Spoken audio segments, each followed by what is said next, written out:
How to automatically get subtitles for YouTube.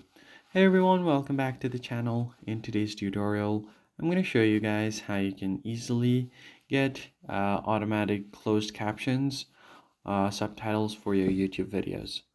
First thing you need to do is go and upload your video from YouTube Studio. For that, go and open it up. From here, you can tap on the plus icon at the top and select a video that you want to upload. So I'll just go down here and upload a random video, for example, this one right here.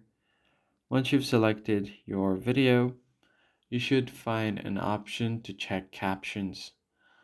Select your video and check if automatic captions auto-generated appear or not. From this list, you can look out for closed captions option. I currently don't have any captions on my video, but if you have automatically generated it, it should be available here. And then you can just tap on more option and you can find your closed caption here. Now that's basically going to be it for this video, guys. Now you can publish your caption after editing it and it will be displayed publicly on your video. If this was helpful, hit the like button down below and subscribe. I'll see you guys in the next one. Thanks for watching.